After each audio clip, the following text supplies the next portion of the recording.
رمضان الخير لنا ما هو ومسار. Assalamualaikum warahmatullahi wabarakatuh. Alhamdulillahi rabbil alamin. Assalatu wassalamu ala ashrafil anbiya'i wal mursalin wa ala alihi wa sahbihi ajma'in. Wa ashhadu an la ilaha illallah wahdahu la sharika lah. Wa ashhadu anna Muhammadan abduhu wa rasuluh. Allahumma salli wa sallim ala nabiyyina Muhammad wa ala alihi wa sahbihi ajma'in. Bapak Ibu yang dirahmati Allah Subhanahu wa taala, insyaallah pagi ini kita akan membahas surat Al-Qadar, yang mana surah Al-Qadar maka kita akan teringat dengan malam Lailatul Qadar.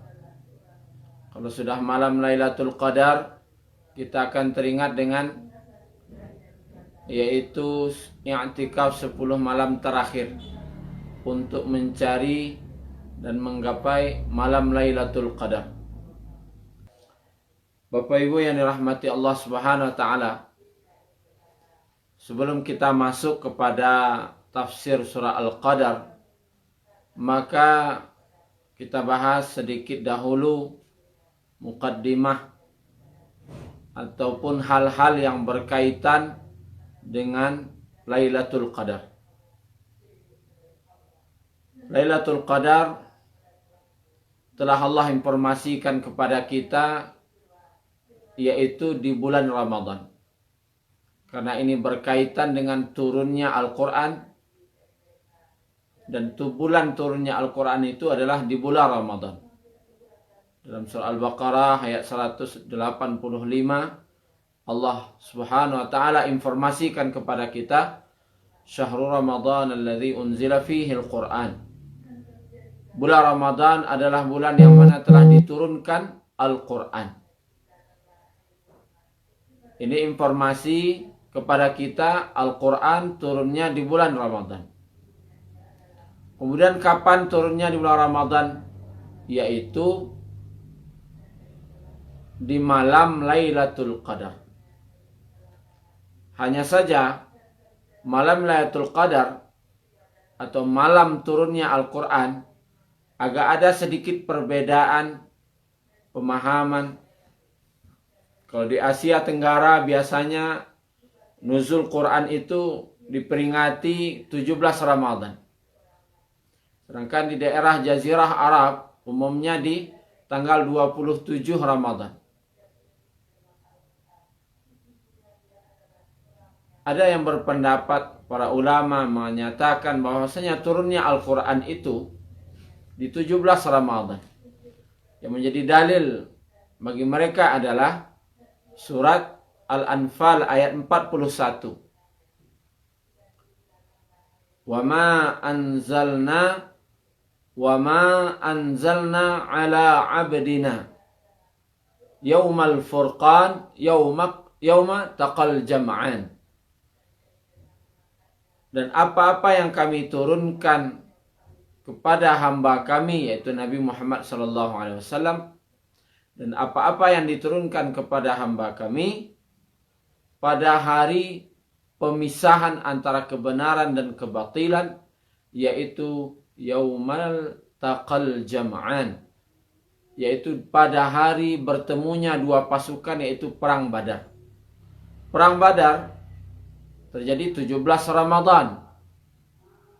Turunnya Al-Quran berdasarkan ayat ini katanya yaitu ketika bertemunya dua pasukan, yaitu perang Badar. Berarti turunnya Al-Quran di 17 Ramadan. Dan inilah yang banyak dipahami dahulu oleh para ulama kita, khususnya di daerah Indonesia, Malaysia, Brunei, dan Asia Tenggara lainnya.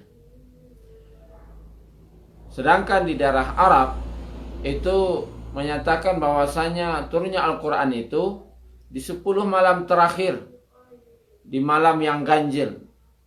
Bisa jadi di malam 21, 23, 25, 27, 29. Tetapi yang paling populer di Arab, mereka lebih bersungguh-sungguh beribadah itu di malam 27 Ramadan.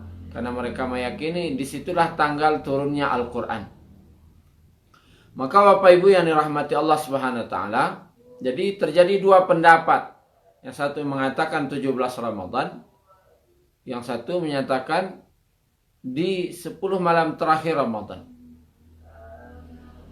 Pendapat yang menyatakan Ramadan itu 17, turunnya Al-Quran itu 17 Ramadan, ini dibantah oleh para ulama karena turunnya Al-Quran kata Nabi di malam Lailatul Qadar itu kata Nabi adalah di 10 malam terakhir. Nabi SAW dalam hadis Bukhari, beliau memberi semangat kepada sahabat, iltamisuha, carilah oleh kalian malam Lailatul Qadar itu fil ashril awakhir, carilah di 10 malam terakhir. Cari di 10 malam terakhir. Fa innaha fi witr, sesungguhnya malam Lailatul Qadar itu di malam-malam yang ganjil. 21, 23, 25, 27, 29. Berarti berdasarkan hadis ini, hadis sahih riwayat Bukhari, bahwasanya malam Lailatul Qadar itu di 10 malam terakhir. Kalau 17 Ramadan itu belum masuk malam terakhir. Belum termasuk 10 malam terakhir. Masih masuk dalam kategori 10 hari pertengahan. Nabi memberikan semangat terus di 10 malam terakhir, menunjukkan Lailatul Qadar di 10 malam terakhir di malam ganjil. Dan bagaimana dengan ayat tadi? Wa ma anzalna ala abdina, dan apa-apa yang kami turunkan kepada hamba kami, yaitu ketika terjadi perang Badar 17 Ramadan. Di sini tidak disebutkan kata para ulama apa yang diturunkan. Cuman disebutkan apa-apa yang kami turunkan dalam ketika terjadi perang Badar. Bukan Al-Quran kata mereka yang diturunkan, tetapi yang Allah turunkan adalah malaikat. Yang mana Allah Subhanahu wa Ta'ala mengirim malaikat untuk membantu Nabi dan para sahabat dalam perang Badar. Dalam serba kekurangan secara persenjataan, dan waktu itu juga tidak ada niat untuk berperang awalnya. Maka di situ Allah turunkan para malaikat. Jadi wa ma anzalna ala abdina, dan apa-apa yang kami turunkan kepada hamba kami, dipahami oleh para ulama adalah malaikat, bukan Quran. Makanya lebih kuat pendapat, yaitu 10 malam, di 10 malam terakhir itulah Lailatul Qadar atau nuzul Al-Quran. Kemudian Bapak Ibu yang dirahmati Allah Subhanahu wa Ta'ala, juga yang menarik dari pembicaraan Lailatul Qadar ini, kita juga mungkin mendengar ada ulama yang berpendapat Lailatul Qadar itu datangnya cuman sekali saja, yaitu ketika awal turun. Setelah itu nggak ada Lailatul Qadar lagi, hanya sekali saja. Maka Bapak Ibu yang dirahmati Allah Subhanahu wa Ta'ala, ini juga ditolak oleh para ulama. Kenapa? Karena Nabi setiap tahun i'tikaf, dan Nabi setiap tahun memberikan semangat kepada sahabat untuk bersungguh-sungguh ibadah di 10 malam terakhir setiap tahun. Ini menunjukkan bahwasanya Lailatul Qadar itu datangnya setiap tahun. Karena Nabi i'tikaf tiap tahun dan menyuruh para sahabat agar bersungguh-sungguh mencari daripada Lailatul Qadar di 10 malam terakhir tiap tahun. Dan berdasarkan Al-Qur'annya juga, ketika Allah Subhanahu wa Ta'ala jelaskan apa yang terjadi di malam Lailatul Qadar, tanazzalul malaikatu warruh. Tanazzalul malaikah, maka turunlah malaikat. waruh dan malaikat Jibril. Kata-kata tanazzalul malaikah, tanazzalu, ini dalam kaidah bahasa Arabnya namanya fi'il mudhari'. Kata kerja sekarang dan akan datang. Sekarang dan akan datang. Artinya terus menerus. Jadi tanazzalul malaikahnya, turun malaikatnya ini terus menerus. Jadi bukan sekali saja pas malam Lailatul Qadar pertama kali Al-Quran turun. Tidak. Tapi dia akan datang terus menerus setiap tahun. Ini berdasarkan uslub bahasa Arabnya. Begitu juga dalam surah Ad-Dukhan ayat 4. Fiha yufraqu kullu amrin hakim. Pada malam itu pada malam Lailatul Qadar itu yufraqu, diurus, dipisahkan, dipilah-pilah permasalahan-permasalahan apa yang akan terjadi tahun ini. Siapa yang akan hidup tahun ini, siapa yang akan mati tahun ini, siapa yang akan kaya dan miskin tahun ini, semuanya diurus. Yufraqu kullu amrin hakim, diurus segala urusan dengan kebijaksanaan. Nah, kata-kata yufraqu juga menggunakan, walaupun dia fi'il madhi lil majhul, bukan fi'il madhi lil majhul, maaf, dia adalah berbentuk fi'il mudhari'.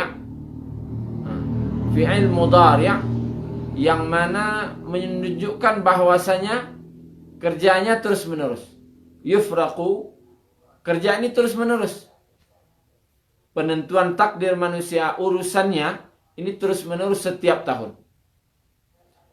Berdasarkan ini juga para ulama menyatakan bahwasanya Lailatul Qadar itu datangnya setiap tahun, bukan hanya pada awal turun. Inilah pendapat untuk membantah pendapat yang menyatakan bahwasanya Lailatul Qadar itu hanya sekali. Dibantah dengan Nabi SAW setiap tahun i'tikaf, dan setiap tahun pula Nabi memberikan semangat kepada sahabat untuk bersungguh-sungguh ibadah di malam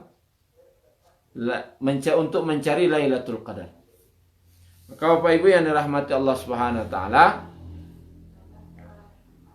intinya adalah mari kita sama-sama berusaha menggapai 10 malam terakhir dari Ramadan ini, dari malam 21, untuk meningkatkan ibadah kita. Karena di malam 10 malam terakhir itu, khususnya di malam ganjil, akan ada satu hari yang istimewa. Satu malam yang istimewa, yang mana lebih baik daripada 1000 bulan. Dan malam itu istimewa juga karena barang siapa yang beribadah ketika malam Lailatul Qadar itu, Allah akan ampuni seluruh dosa-dosanya. Dan di malam itu juga keistimewaan-keistimewaan banyak yang Allah berikan, sehingga Nabi dan para sahabat tidak mau melewatkannya. Artinya apa? Untuk kajian kita pada pagi ini adalah mari sama-sama kita kuatkan ikat pinggang kita, kita tingkatkan kesungguhan kita di 10 malam terakhir. Semoga Allah Subhanahu wa taala beri kesehatan kepada kita dan beri hidayah kepada kita dan kekuatan untuk mampu bersungguh-sungguh beribadah di 10 malam terakhir. Terlebih dan terkurang mohon maaf. Semoga bermanfaat. Subhanakallahumma rabbana wa bihamdika asyhadu an la ilaha illa anta astaghfiruka wa atubu ilaik. Assalamualaikum warahmatullahi wabarakatuh. تزهو الدنيا بمحياك حياك الله وبياك.